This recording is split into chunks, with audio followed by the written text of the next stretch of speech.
بسم اللہ الرحمن الرحیم۔ ہمیں یہ بھی نہیں پتہ کہ انہوں نے اس کے ساتھ کیا کیا ہے۔ وہ کہتے ہیں کہ وہ زندہ ہے، مگر کون سی حالت میں؟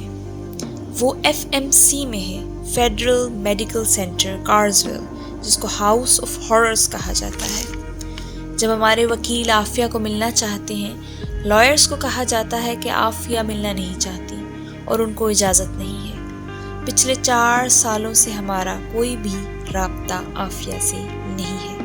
یہ بات ہمیں بہت پریشان کرتی ہے کہ انہوں نے ان کو کون سے جسمانی طور پر ختم کر دیا ہے یا ذہنی طور پر وہ ٹوٹ چکی ہے، ہمیں کچھ معلوم نہیں ہے۔ یہ کہنا تھا عافیہ کی بہن فوزیہ صدیقی کا۔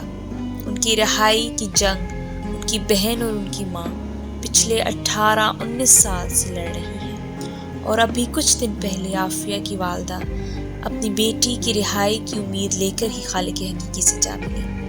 دوستو، اگر آپ نے میرے چینل کو سبسکرائب نہیں کیا تو کائنڈلی اس کو سبسکرائب کیجیے اور بیل آئیکن کو پریس کیجیے تاکہ آنے والی ہر ویڈیو آپ تک پہنچ سکے۔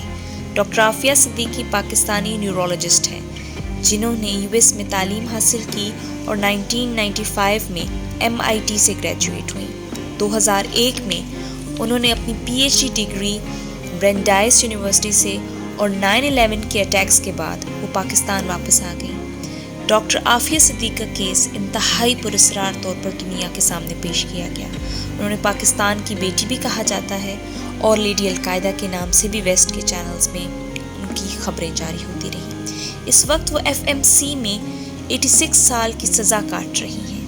31 مارچ کو عافیہ کو 19 سال ہو گئے ہیں جب انہیں پراسرار طریقے سے اغوا کیا گیا اور پھر وہ غائب ہو گئیں۔ ان کی فیملی کا ان سے کوئی رابطہ نہیں تھا۔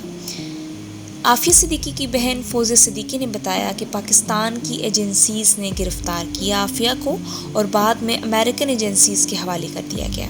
عافیہ کی بہن کے مطابق وہ 2002 میں پاکستان واپس آئیں۔ پھر وہ اپنے 3 بچوں کے ساتھ اسلام آباد جا رہی تھیں۔ احمد جو کہ 5 سال کا تھا، مریم 3 سال کی اور سلیمان 6 ماہ کا تھا۔ اپنے ریولوشنری ایجوکیشن سسٹم کو وہ سینٹ چیئر پرسن کے سامنے پیش کرنے جا رہی تھیں اور پھر وہ وہاں سے کڈنیپ ہوئیں اور 5 سالوں تک کسی کو معلوم نہیں تھا کہ وہ کہاں ہیں۔ 2008 میں برٹش جرنلسٹ یوان ریڈل افغانستان گئی۔ وہاں بگرام میں انہیں پاکستانی عورت کا پتہ چلا، قیدی نمبر 650۔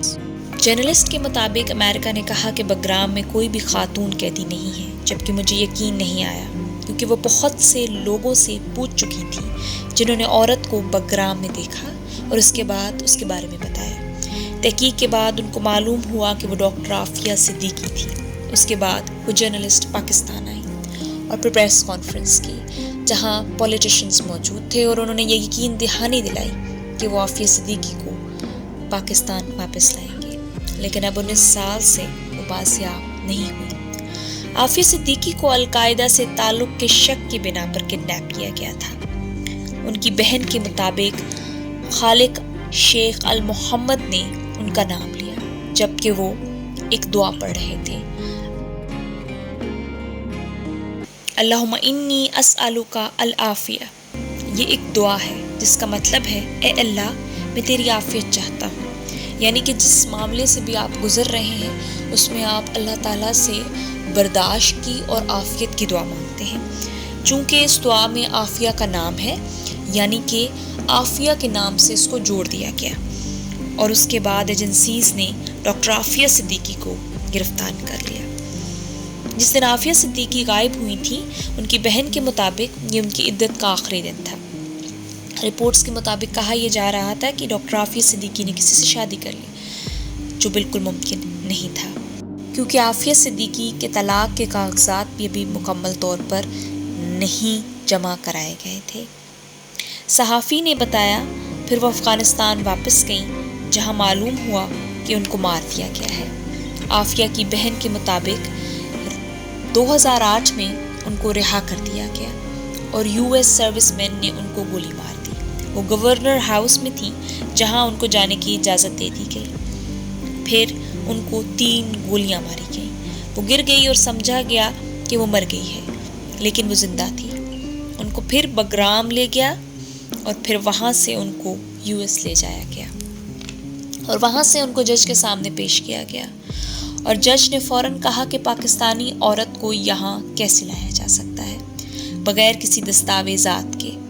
اور پھر دوسرا جج رچرڈ برمن آئے اور نیا پروسیکیوٹر پریت بہارا، اور ایک ٹیم تیار کر دی گئی اور عافیہ پر الزام لگایا گیا کہ عافیہ نے افغانستان میں امریکنز کو قتل کرنے کی کوشش کی، 6 لوگوں کو قتل کرنے کی کوشش کی، اور پھر عافیہ کو 3 گولیاں لگیں، جس کے بعد عافیہ کے کپڑوں اور ہاتھوں سے کسی قسم کا کوئی بھی گن یا بلٹ پاؤڈر کی کسی قسم کی کوئی تصدیق نہیں ہوئی۔ فورینسک رپورٹس نے عافیہ کو کلیئر قرار دیا۔ یہاں پہ بہت سے سوالیات نشان ہیں۔ عافیہ کے بچوں کو کیسے اس کی بہن نے افغانستان سے واپس پاکستان لایا، یہ اپنے آپ میں ایک بہت لمبی جنگ تھی۔ پروسیکیوٹر کے مطابق اس کے پرس میں اس کے تحریری نوٹس تھے جو بم بنانے کے نسخے تھے۔ پروسیکیوٹر نے اپنی رپورٹ میں یہ بھی لکھا کہ عافیہ اپنے پرس میں سوڈیم سائنائڈ لے کے جا رہی تھی۔ عافیہ صدیقی کی بہن فوزیہ کے مطابق اگر اس میں کسی قسم کا کوئی سچ تھا تو اس کو دہشت گردی کی سزا دی جاتی، مگر جج یہ ثابت نہیں کر سکا کیونکہ اس نے ایسا کوئی کام کیا ہی نہیں تھا۔ جب دنیا بھر میں عافیہ کے نام پر جلسے جلوس ہونے لگے تو عافیہ کی اپنی سٹیٹمنٹ ہے، میں کسی قسم کی خون ریزی نہیں چاہتی، میں کسی قسم کی غلط فہمی نہیں چاہتی، میں امن چاہتی ہوں اور جنگ کا خاتمہ چاہتی ہوں۔ عافیہ صدیقی نے کسی کو نہیں مارا بلکہ اس کو مارا گیا، لیکن وہ آج بھی سلاخوں کے پیچھے ہے اور اپنی سزا کاٹ رہی ہے۔ فورینسک رپورٹس نے اس کو کلیئر ثابت کیا، لیکن اس کے بعد بھی وہ 86 سال کی سزا کاٹ رہی ہے۔ اس پر ذہنی، جسمانی اور ہر طرح کا ظلم ڈھایا گیا۔ اس کو میل وارڈز میں رکھا گیا۔ وہ حافظ قرآن ہے اور اس پر وہ ہر ستم کیا گیا جو ایک مسلمان کے لیے ناقابل برداشت ہے۔ وہ ہمارے اس ملک پاکستان میں ایک ریولوشنری ایجوکیشنل سسٹم انٹروڈیوس کرانا چاہتی تھی، اور وہ ہمارے ملک کے بچوں کا مستقبل تبدیل کرنا چاہتی تھی۔ اللہ تعالیٰ ہم سب کو اپنے حفظ و ایمان میں رکھے۔ آپ سب بھی اپنی بہن عافیہ کے لیے ایک دعا ضرور کیجیے گا۔ انشاءاللہ وہ وقت ضرور آئے گا جب عافیہ اپنے بچوں سے مل سکے گی۔ السلام علیکم ورحمۃ اللہ۔